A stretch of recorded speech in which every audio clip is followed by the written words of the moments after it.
ফেসবুকে পুরান ঢাকার চকবাজারে ইফতারের এত ভিডিওসগুলো আমি দেখেছি। আমার অনেক দিনের ইচ্ছা ছিল আমি এই চকবাজারটা একবার হলেও ভিজিট করব। সো আমি প্রথমে মেট্রো, তারপর রিক্সা নিয়ে চলে আসলাম পুরান ঢাকার সেই ভাইরাল চকবাজারে। এই জায়গা থেকে ইফতারের সব দোকানগুলো শুরু হয়। আমি ঢুকেই দেখলাম প্রথমে দোকানগুলোতে গরম গরম তেলে ভাজা পোড়াগুলো ভাজছিল। এটা আমার ফার্স্ট টাইম ছিল এখানে এসে দেখলাম ইফতারের এত আইটেম সেল করছিল, মানে কি পাওয়া যায় না এখানে। আমি এখানে আড়াইটার দিকে এসেছিলাম, সেই সময় ভালোই ফাঁকা ছিল। আপনারা যদি এখানে আসতে চান এই টাইমটাতে আসতে পারেন। এখান থেকে আজকে আমি কোনো ভাজা পোড়া কিনিনি, কারণ আমি অনেকক্ষণ আগে এসেছিলাম। সো ভাজা পোড়া নিলে এতক্ষণ থাকবেও না। বাট হ্যাঁ, এখান থেকে আমি কিছু জিনিস ট্রাই করেছিলাম। সো এটাও একটু পর আমি বলবো কোনটা ভালো ছিল কোনটা খারাপ ছিল। এখানে প্যাকেটে আর বোতলে করে মাঠা বিক্রি করছিল, বাট এটা দেখে আমার একদমই খেতে মন চাচ্ছিল না, কারণ এখানে মাছি বসছিল বারবার। বাট হ্যাঁ, এখানে এসে দেখলাম লাইফ বয় খুব ভালো একটা ইনিশিয়েটিভ নিয়েছে। ওরা এখানে সব দোকানদারকে গ্লাভস দিচ্ছিল, অ্যাপ্রন দিচ্ছিল। সো ওরা ওইটা পরে হাইজেনটাকে একটু হলেও মেনটেন করার ট্রাই করছে।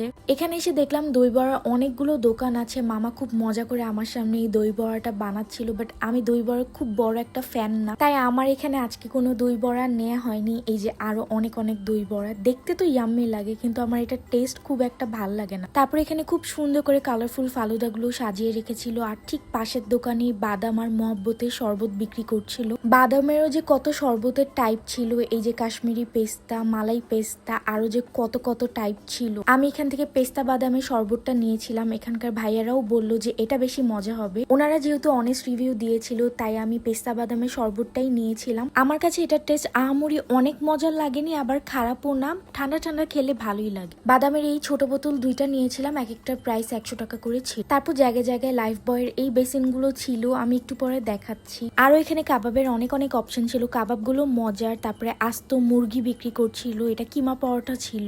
2025 লাইট বয় চলতেছে, লাইট বয় আগেই বাড়ছে, পিছনে যায়নি। লাইট বয় আগে বেড়ে গেছে। আর লাইট বয় তো এমন একটা জিনিস দিছে খুব ভালোর জন্য। এই যে আমার এইখানে লেখা আছে লাইট বয়, হাতে আছে লাইট বয়, ছাতা আছে লাইট বয়। আর লাইট বয়ের পণ্য মানুষ কিনে হবে ধন্য।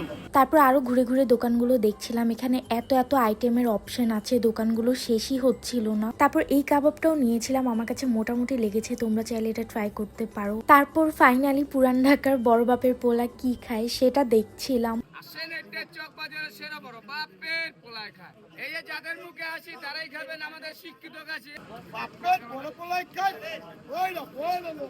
এখানে ওরা চিকেনের ঝুরা আরো অনেক কিছু মিক্স করে মুরগি দিয়ে কিছু একটা বানাচ্ছিল। তারপর লাইফ বয়ের বেসিনে আমিও হাত ধুয়ে ফেললাম। এখানে খুব ভালো লাগছিল, দেখলাম এই বেসিনে সবাই এসে হাত ধুচ্ছিল। হাইজিন মেনটেন করে সো ইম্পর্টেন্ট ইফতারের আগে হাত ধোয়া, তাই লাইফ বয় দিচ্ছে আমাদের germ protection in 10 seconds. So আমিও হাত ধুয়ে ফেললাম, এখন ফ্রিলি খাবার দাবার কিনবো। এখানে একটা স্পেশাল মশলা দিয়ে ছোলা মাখা বিক্রি করছিল, তারপরে এই মশলাটা দিয়েই খুব সুন্দর মতো ঘুগনি বানাচ্ছিল। আমরাও এই স্পেশাল মশলা দিয়ে 50 টাকার ঘুগনি নিয়ে নিলাম। এই ঘুগনিটা আসলে অনেক মজার ছিল। তোমরা যদি কেউ এখানে আসো তাহলে এটা মাস্ট ট্রাই করবা। সোফার আমার এখানে আজকে এসে খুবই ভালো লেগেছে। সবাই ডিফারেন্ট ভাবে ডেকে খুব সুন্দর করে নিজেদের মার্কেটিং করছিল। বাট আমরা যখন কেনাকাটা করে ব্যাক করছিলাম তখন কিন্তু আস্তে আস্তে করে ভিড়টা বাড়ছিল। সো তোমরা যদি কেউ এখানে আসতে চাও তাহলে 2টা থেকে 2:30টার মধ্যে চলে আসবা, তাহলে ভিড়টা একটু কম পাবা। এখানে দেখলাম অনেক বড় সাইজের জিলাপি বিক্রি করছে। আমি তো আমার লাইফে ফার্স্ট টাইম এত বড় জিলাপি দেখেছি। এগুলো বলে 1 কেজি 1.5 কেজি জিলাপি ছিল। তারপর ছোট চিকন জিলাপিও ছিল। আমার কাছে চিকন জিলাপিটাই বেশি মজার লাগে। এখানে আরেকটা খুব মজার আইটেম ছিল, এই দুধ নান, বাদাম স্পেশাল নান আর গার্লিক নানটাও খুব ভালো ছিল। এখানে আসলে এটা মাস্ট ট্রাই।